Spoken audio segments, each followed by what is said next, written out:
What's going on, guys? Today is a good day for Larry because we're going to be installing a major upgrade on this thing. It's honestly going to be laughable putting the stock components next to these new parts because they are freaking beefy. So I ordered these about 4 months ago and I was starting to think they were never going to show up because the company I bought them from was being a little bit sketchy with their delivery estimates. But they finally showed up and they look freaking amazing. They honestly don't even look like they should go on this truck because they're just freaking beefy and huge compared to the stock ones.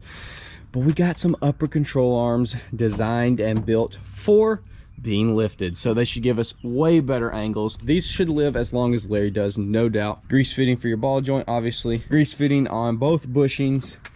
They're just freaking huge. You've probably already seen our stock upper control arms. They got some grease popping out. They're old. They need to be replaced. They are not cheap, and they obviously take quite a while to get built and come in. About 500 bucks, a little bit over 500 bucks, which sounds kind of crazy because I mean, the only thing that I've put 500 bucks into Larry was buying Larry and the lift kit. I know it's worth it because, like I said, these should never, wild clap wagon, these should never have to be replaced. They should be good on Larry forever. Larry should ride better. It's going to give me a lot of peace of mind, and it's going to set us up to potentially go taller so that we can stuff 37s on here, because obviously with those angles, the angles that we already got are good with the stock flat arms, much less with these being rounded. We should have a freaking ton of clearance. So yes, we should be able to go up with the truck. But with that said, enough rambling, let's get to installing. It's actually super easy to swap these upper control arms out. All you gotta do is jack your truck up from underneath your lower control arm, throw your jack stand under the frame, and take your wheel and tire off. So here's where I've got my jack holding majority of the truck's weight, but it is sitting on a jack stand right there for safety reasons. But with all the weight right here, this is all going to stay stable. We don't have to take it apart. We only have to take the 3 bolts off for the upper control arm and the tie rod, and this will fold back and we can swap it out no problem. So let's go ahead and take these cotter pins out, get this tie rod off.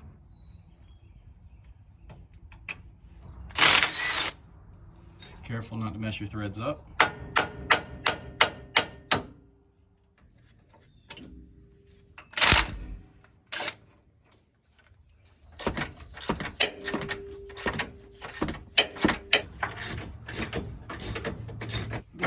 Move just before you take that bolt out, make sure there's not any weird crazy pressure on it or something. Wiggle it out and you can lay it straight back, spin it around, get you a little hammer, whack it a couple times, and it'll pop this free. We can go ahead and take it off.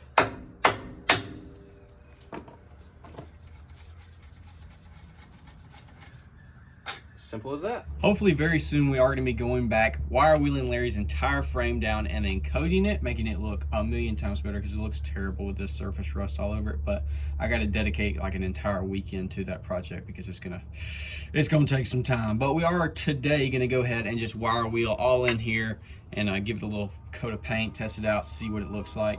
We will be taking the whole lift kit and everything off to do the frame, I think, but it won't hurt to go ahead and you know, just get this little spot knocked out and see how it looks.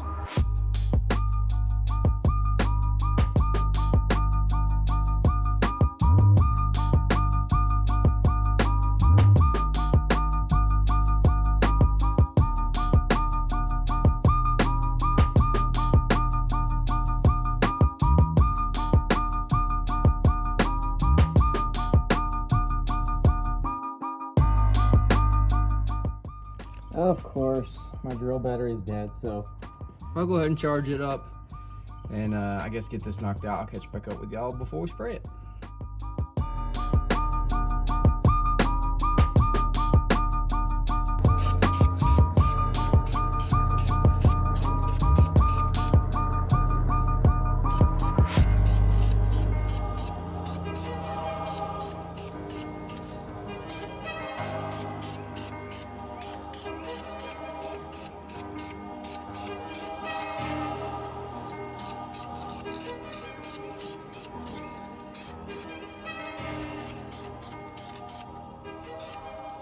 While that paint's drying, let's go ahead and prep our new control arm.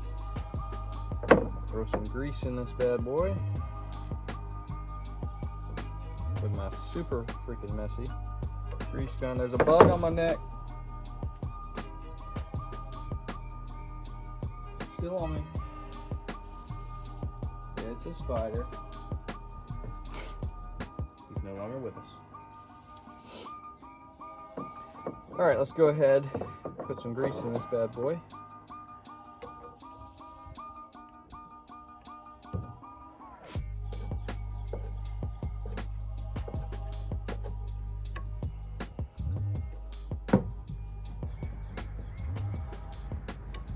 We're gonna go ahead and throw some in this ball joint as well, but we'll top it off once it's in the truck. You'll be able to feel the boot better. But we're gonna go ahead and pump some in there for now.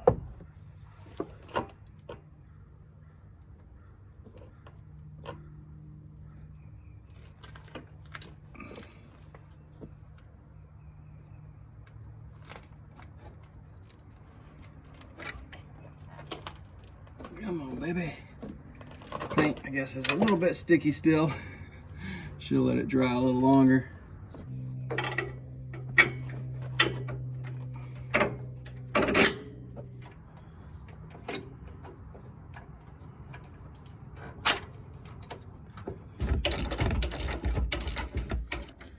Take your cotter pin, your nut, and this little spacer off.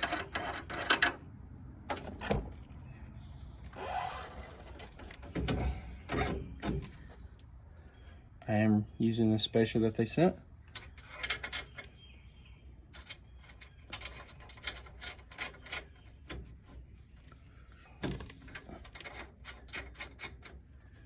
We'll tighten that down in just a minute and use the supplied cotter pin.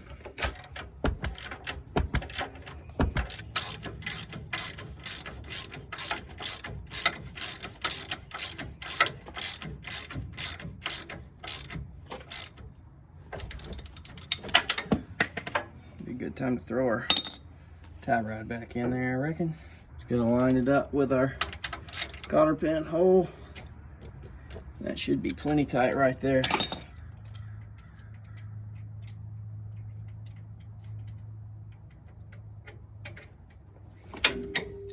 All right, tighten our tie rod up, and that is going to complete the process. Now we're just gonna pump this ball joint full of grease. You'll actually be able to see the boot kind of expand as well as you can just feel it with your finger. Just gonna fill it up.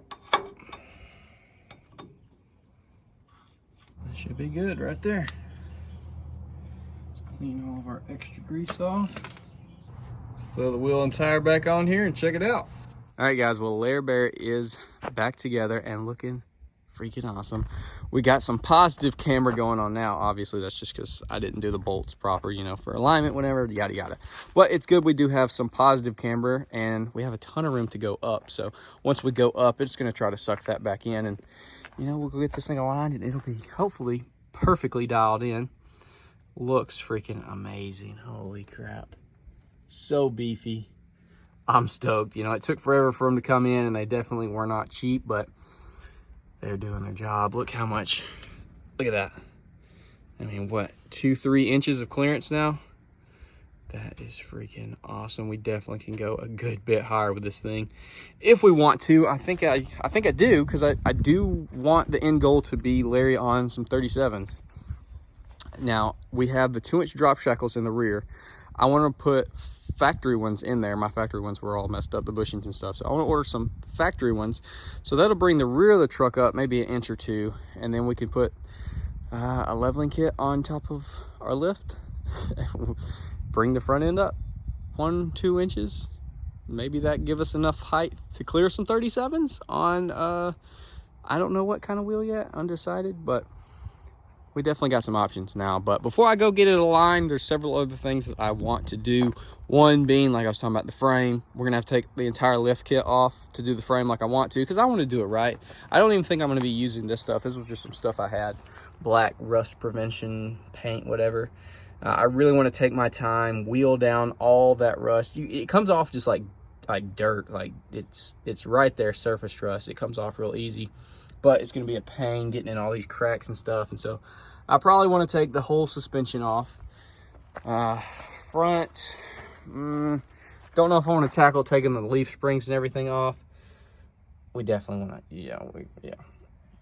yeah, I think I'm gonna do the 2-step where you do the actual paint and then like a clear over it, or I'm gonna do some research and see what everyone's saying to do, because there's like a million different options as far as coating your frames. You can coat just over the rust, or you can wheel it down and do a 1-step or a 2-step. There's a lot of different options, so I gotta decide. But don't want to get in alignment, spend $100-something, and then next month decide, oh, it's time to do the frame, and then have to pay another $100. And we also want to tackle the steering on this truck, so it's pretty much all original. So what do we have? An idler and pitman arm. I haven't done any research. We also got our steering box, which definitely looks all original, which the steering for the most part feels fine, but you know, all of our fittings, like that tie rod right there, they're just old, man. They need replacing, so we need to replace all that crap before we get in alignment as well. Look at these angles, boys. Dude, we definitely can go up higher. And when we take the lift off, I'm gonna, you know, paint that the same gloss black as the frame. We're not doing the matte. And then down the road, we're gonna do some powder on this thing, but that's another day, another story. We'll catch back up with that later. But anyways, stoked. So with this truck, like I said, the angles were already pretty freaking good with this lift kit, because it's all, you know, engineered and it's designed to go together. Now, if you can't find the Fab Tech like I couldn't forever, you got a stacked 3-inch maybe with some lift springs or a leveling kit, your angles are going to be really poor, and I think these could probably fix it. So like I said, you got a ton of room, so log flat wagon, if you are stacking some levels, might be your best bet. I know, like I said, it's definitely not cheap, and it definitely takes a long time for them to come in, but if you're determined to get your 10th gen sitting as tall as possible, it's definitely the route to go. So, oh man, I'm not looking forward to doing the whole frame. That's why I've been putting it off for the whole time I've ever had Larry, because Larry's frame's always been like this. But we're gonna get it right. It looks good, the little test spots that we did today.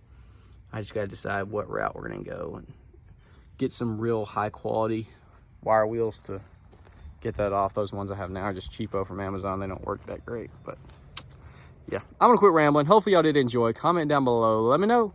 I'll see y'all in the next one.